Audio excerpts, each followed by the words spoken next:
Shalom, sweetest friends. Man plans and God laughs. It's said with such cynicism.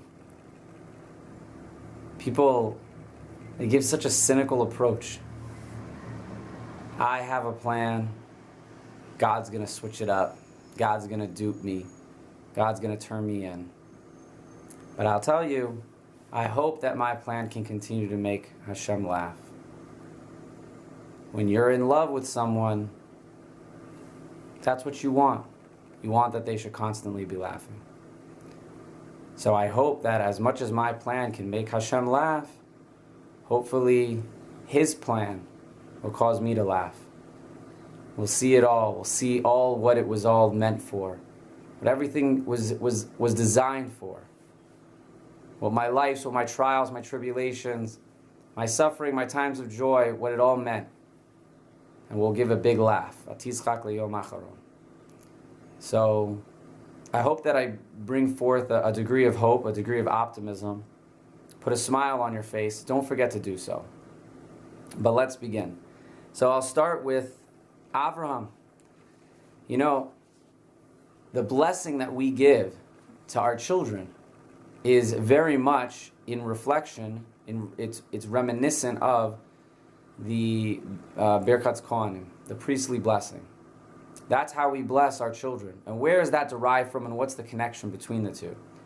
So I hope to share with you a beautiful story from Lakewood that's been circulating. But before that, I'd like to lead up to it with the connection between Avraham, his children, and Birkat Kohanim. Avraham was waiting a long time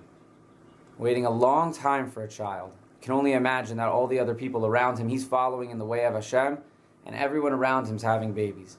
It takes him till he's 100 years old, and he has a son. And the devotion to which he placed Hashem in his life was beyond everything, like nothing else. He was fully invested in the Eibishter through thick and thin.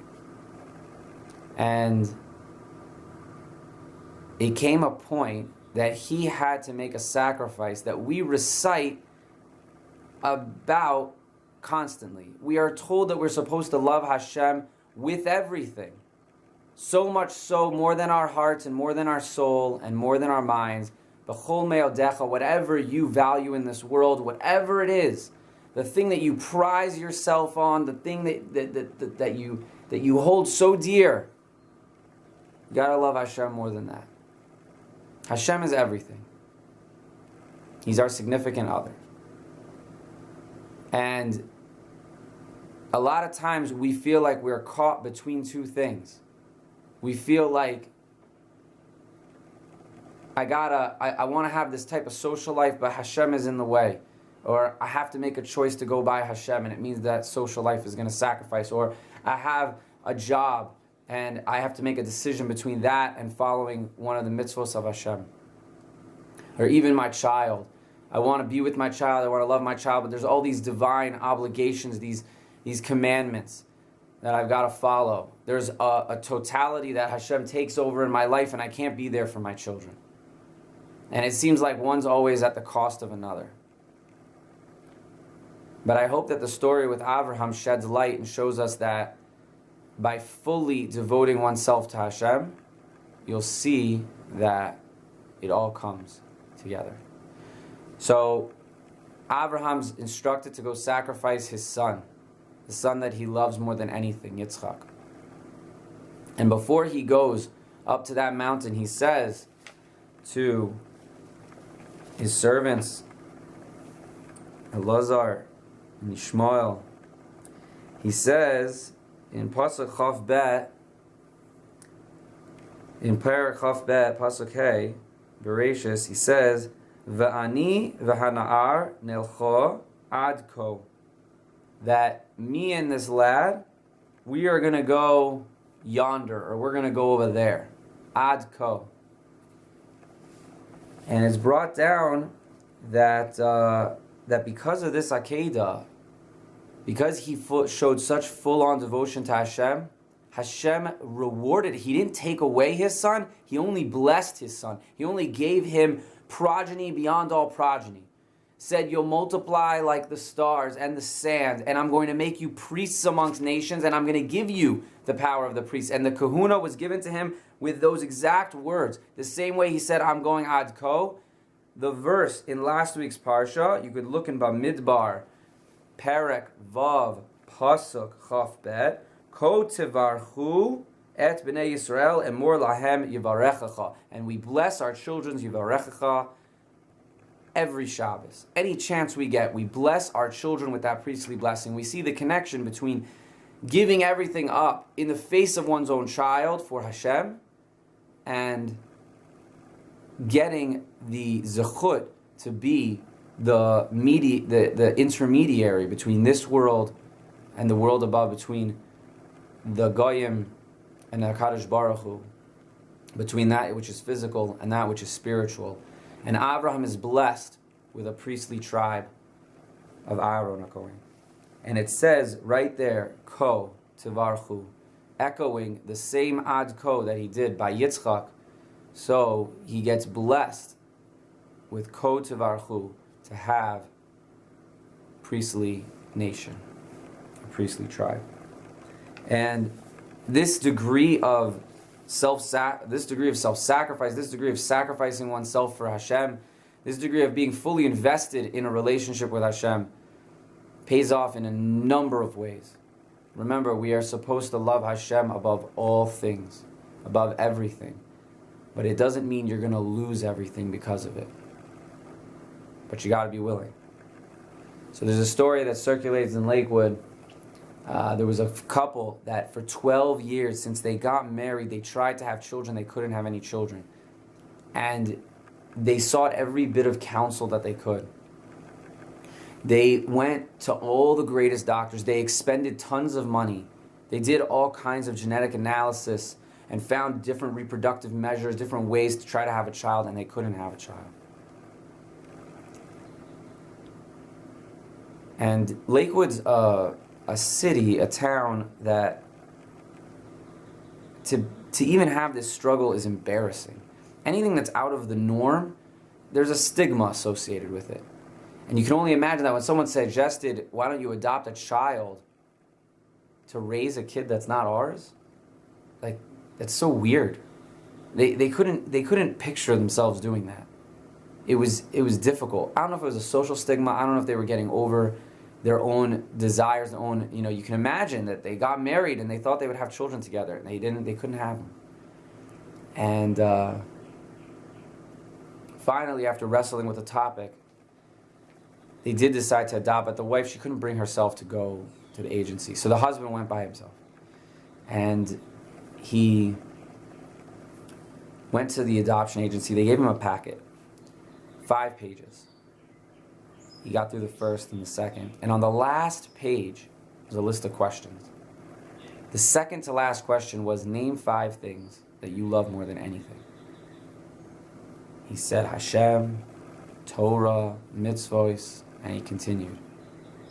And then the last question was, if we give you a child, could you love it more than any of those 5 things? And the man broke down crying. He put his head in his hands, and he didn't know what to do. And he's just there, head between his knees, doesn't know what to do. How could he answer this question? His whole life, he's been living a life where the Eibishter is everything. How could he answer this question? And he struggled, but he finally got up and he handed the packet to the clerk behind the desk and said, I'm sorry, I just couldn't answer the last question. And he gets home, tells his wife everything that happened, and he's distraught. He's like, honey, I blew it. Like, I didn't know what to do. And, they comforted one another. This was a very, very trying period. And the story ends that 11 months later, they had twins of their own. It's an odd thing. We don't know the path that Hashem has for us. We're so limited in what we can see. What our eyes see sometimes is unbelievably deceiving. It's sometimes not even what the reality really is. It looks like it's the reality. We touch it, we feel it. It feels like it's reality. It's not reality. Hashem is in control of everything. And we only need to be davek by Hashem, standing steadfastly beside Him constantly throughout. You won't go wrong. So, just to bring it back, look at what Avraham did. Avraham, it looked like everyone else was getting their fair share. Everyone else was having children. Everyone else didn't have to live a life of suffering. And comes 100 years old, and Avraham gets the finest of children. He's surrounded by miracles in the tent of Sarah, and forevermore people remember his name. You can only imagine the people around him who were talking how sad this man, he's so old, he's probably going to die, he's going to have no one left to remember him. How wrong they were. Everyone remembers Avraham. Nobody remembers them. And the stories continue like this. Ruth, she sacrificed everything.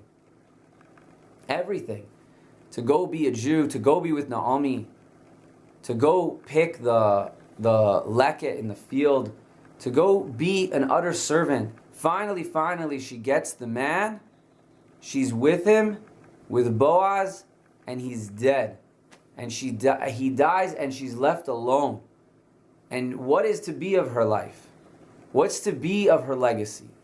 And little did she know, David, Mashiach, is coming from her. Everyone's thinking, this poor woman, really she's the greatest of women. Really she's the most loyal of servants and reaps the greatest reward. And what could be said about Boaz? It's said that Boaz had 60 children, 30 boys, 30 girls. Multiple different wives. And you can only imagine his last wife, she dies. Along with the memory of all 60, somehow there's a plague and all his 60 children die. And comes the next morning and he's dead. You can only imagine what people were saying. This man has no legacy, no offspring. No one's going to say Kaddish for him. And that night, that last night, he had been with Ruth. He had left the world a David, a Shlomo, a Mashiach. And again, all those people who were around saying, at his Levaya, who's going to say Kaddish? What's going to be of his legacy? What did they know? They didn't know. And no one remembers those folks.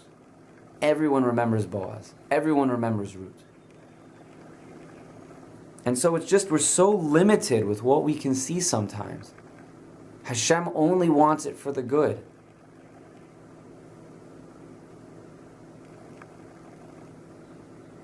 It's so important to believe that, to know that, to walk around every single day with a smile on our face.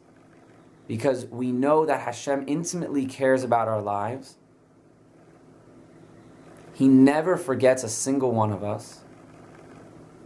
He's doing everything for the good, even when it can't be seen clearly by us. Our sight, our senses, our touch, our feel, they're so limited. They only give us part of the puzzle. And so really, I encourage you all, walk out with a big smile on your face. Even though you're not feeling it. Even though you may be in a bad mood. Even though somebody got you angry.